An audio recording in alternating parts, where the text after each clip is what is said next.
Hello everyone, welcome back to my YouTube channel. और आज मैं आ गई हूँ आप सभी का फेवरेट शो ओ हम नवा तुम देना साथ मेरा का आज का एपिसोड लेकर। तो आज के एपिसोड की शुरुआत में हम देखते हैं कि रक्षित की मम्मी अपराजिता को घर से बाहर निकाल देती है। वो कहती है कि तुम और तुम्हारी फैमिली कोई भी यहाँ आना नहीं चाहिए दोबारा, और तुम मेरे रक्षित से दूर ही रहना। तुम्हारी वजह से ही उसको ये सब चीज़ें फेस करनी पड़ रही है, वरना मेरा बेटा कितना अच्छा था। तुम्हारे चक्कर में पड़ के वो आज देखो किस हालत में है। तो फिर वो उसे बाहर निकाल देती है और वो कहती है कि तुम अभी उसकी लाइफ में आना ही मत। तो फिर वो जब अंदर चली जाती है उसकी मम्मी, तो विवान आके कहता है कि मम्मी थोड़ी ज़्यादा इमोशनल है रक्षित भैया की हालत को देखकर। तो इसके लिए मैं माफ़ी चाहता हूँ मम्मी के तरफ से। प्लीज़ आप ये सब को बुरा मत लगाना करके। तो अपराजिता कहती है मैं समझ सकती हूँ, वो एक माँ है और रक्षित सर की इस हालत को देखकर वो ऐसा सब फील कर ही सकते हो, और वो इससे बुरा भी कहेंगे तो भी मुझे फ़र्क मतलब इतना अफसोस नहीं होगा, क्योंकि मेरे ही वजह से रक्षित को ये सब चीज़ें फेस करनी पड़ रही है।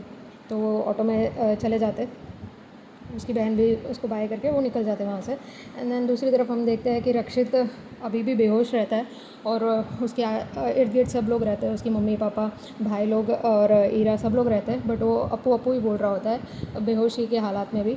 एंड दूसरी तरफ हम देखते हैं कि अपराजिता अपने घर पे आ जाती है। नहीं, वो लोग ऑटो में रहते हैं, तो उसका भाई कहता है कि आप अभी अपने घर जाइए और हम यहाँ से डायरेक्ट हम हमारे घर चले जाएंगे।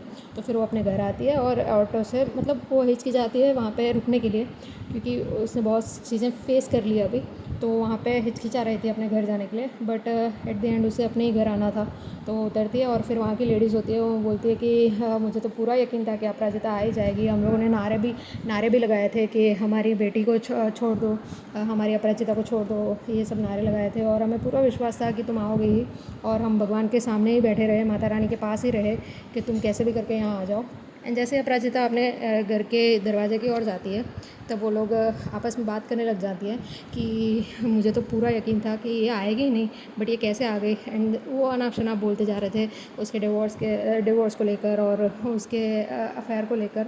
और वो बोल रहे थे कि ये तो 4 साल शादी बिता के भी आ चुकी है, लेकिन अगर इसकी भाई से तुम अपनी लड़की की शादी कराओगे तो वो तो नई नवेली होगी, तो उसको क्या क्या चीज़ें फेस करनी पड़ेगी ये सब उसको बताती है। एंड देन वो कहती है कि तुम अभी से जल्दी से जल्दी उसकी शादी करवा दो, वरना ये अपराजिता उसके घर जाएगी तो फिर उसका भाई इन्हीं लोगों में, इन्हीं बहनों में ही उलझ जाएगा वो। तो तुम अभी उसकी शादी करा दो ताकि वो इस पे अपना जोर दे पाए, तुम्हारी रश्मि अविनाश पर जोर दे पाए। एंड देन ये सब अपराजिता सुन रही होती है। वो सोचती है कि माँ का साथ तो मिल गया, लेकिन ये पूरी दुनिया तो अभी भी मेरे खिलाफ़ ही है। एंड दूसरी तरफ हम देखते हैं कि उसका भाई जाके बोलता है मम्मी अपराजिता दीदी के साथ इतना सब कुछ हुआ, लेकिन फिर भी तुम उन्हें उसके घर पे छोड़ के आने बोली। तो उसके अपराजिता के पापा कहते हैं कि ये क्या कर रही हो तुम, क्यों कर रही हो ये सब। और उसकी दादी भी बोलती है कि किसी को ज़्यादा हर्ट करने से वो इंसान और ज़्यादा तकलीफ़ में होता है, तुम ये क्या कर रहे हो अपराजिता के साथ, उसने बहुत कुछ फेस किया है अभी, उसे तुम्हें घर बुला लेना चाहिए था। बट वो कुछ नहीं कहती है। अपराजिता फिर अपने घर पे रहती है, वो प्रे कर रही होती है रक्षित के लिए कि रक्षित किसी भी तरह ठीक हो जाए। और वो सोचती है कि इन लोगों की बातों को मैं कितना भी ऐसा सोच लूँ कि बुरा ना लगाऊँ, लेकिन बुरा तो लगता ही है, बुरा तो फील होता ही है। मैं कोई अच्छी दौर से तो नहीं गुजर रही हूँ कि मुझे बुरा फील ना हो, लेकिन बुरा तो फील होगा ही अगर लोग ऐसी बातें करेंगे। ये जितना आसान दिखता है उतना आसान है नहीं किसी लड़की को अकेले रहने का। तो फिर हम दूसरी तरफ देखते हैं कि अब रक्षित अभी भी अप्पू अप्पू ही बोल रहा था बेहोशी की हालत में। उसकी माँ को बहुत गुस्सा आता है, वो कहती है कि उस लड़की ने हमारे बेटे पर क्या जादू चलाया पता नहीं, उसकी वजह से उसकी हालत ये हुई है, फिर भी वो उसी का नाम लिया जा रहा है। और हीरा भी बहुत डिस्टर्ब हो जाती है, वो बार बार उसका नाम ले रहा है। तो एंड तभी अपराजिता बहुत टेंशन हो जाती है और वो सोच रही होती है कि किस तरह से कांटेक्ट किया जाए रक्षित को, किससे पूछा जाए रक्षित के हेल्थ के बारे में। तो फिर वो विवान को कॉल करती है। तो उसकी माँ भी बैठी होती है उसके बाजू में, तो वो पूछती है कि किसका कॉल है। तो वो कहता है कि किसी फ्रेंड का ही कॉल है, नॉर्मल। तो वो उठाता नहीं है एंड अपराजिता टेंशन में आ जाती है। वो बोलती है कि ये उठा क्यों नहीं रहा है, मतलब जवाब क्यों नहीं दे रहा है। तो उसको मैसेज करती है। तो फिर उसका नोटिफिकेशन का आवाज़ आता है, तभी भी उसकी मम्मी बोलती है कि विवान तो अपनी मम्मी से कहता है कि मम्मी जी आप चले जाइए, आप थोड़ा आराम कीजिए, अब मैं रक्षित भैया का ध्यान रखूँगा। बट उसकी मम्मी कहती है कि मैं कहीं नहीं जाऊँगी, मैं यहीं पर रहूँगी। और दूसरी तरफ अपराजिता सारे काम करती है ताकि वो थोड़ा डिस्ट्रैक्ट रहे, रक्षित की हेल्थ को मतलब ध्यान ना दे। वो सामान वामान इधर उधर करती है, कपड़े वपड़े फोल्ड करती है, लेकिन उससे रहा ही नहीं जाता। तो फिर वो बोलती है कि मैं वीडियो कॉल कर लेती हूँ इसको।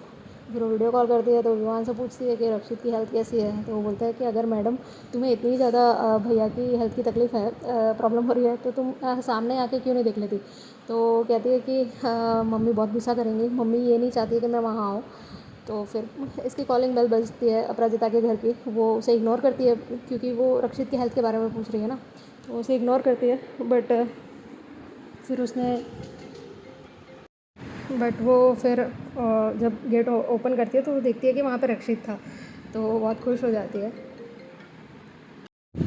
वो दोनों बात कर रहे होते हैं, वो रक्षित से कहते हैं आप तो बिल्कुल ऑल राइट हो। तब तक वहाँ पे विवान आ जाता है और वो कहता है कि यहाँ के समोसे बहुत अच्छे आते हैं, जाके मैं खा के आ जाता हूँ। तो वो विवान को थैंक यू बोलती है और वो वहाँ से चला जाता है। तब वो बाहर जाता है, तब उसकी बहन वहाँ आई होती है, अपराजिता की बहन वहाँ आई होती है। तो वो कहती है थैंक यू वेरी मच, आप रक्षित सर को यहाँ लाए। तो वो शॉक हो जाता है। तो वो कहते हैं कि ऐसे मोहल्ले में इतनी बड़ी गाड़ियाँ आ जाती है तो लोगों को पता चल ही जाता है कि वो कि यहाँ पे कुछ हुआ है करके। तो ऐसे ही मुझे पता चला कि यहाँ पर आप ही लोग आए होंगे, आप ही रक्षित सर से अपराजिता दीदी को मिलाने के लिए लेके आए होंगे। और वो कहती है कि तो विवान कहता है कि तो बहुत ही ज़्यादा समझदार हो, जब माँ गुस्सा कर रही थी तब तुमने बहुत अच्छे से उस सिचुएशन को हैंडल किया। तो फिर यहाँ पे रक्षित अपराजिता से मिलता है और वो बातें करता है उससे। तो वो बोलती है ठीक है अंदर आइए ना आप। तो वो अंदर आता है और फिर वो बैठने जाता है तो बोलती है कि आप यहाँ मत बैठिए, आप यहाँ बैठिए। उसको कंफर्टेबली बिठाना चाहती है। फिर वो दूसरी जगह पे बैठने जाता है तो वो बोलती है कि आप यहाँ बैठिए। वो पिल्लो रखता है, तो फिर पिल्लो रखती है और कहती है आप इसके ऊपर बैठिए, आप कंफर्टेबल होकर बैठिए। तो वो बोलता है श्योर ना, मैं यहाँ पे बैठ जाऊँ ना। तो वो कहती है हाँ ठीक है बैठ जाइए आप यहाँ पे। तो वो उससे बात कर रहा होता है और वो उससे पूछती है कि अभी आप कैसे हो, कैसा चल रहा है, आप उस बेहोशी के उससे बाहर आए हो कि नहीं।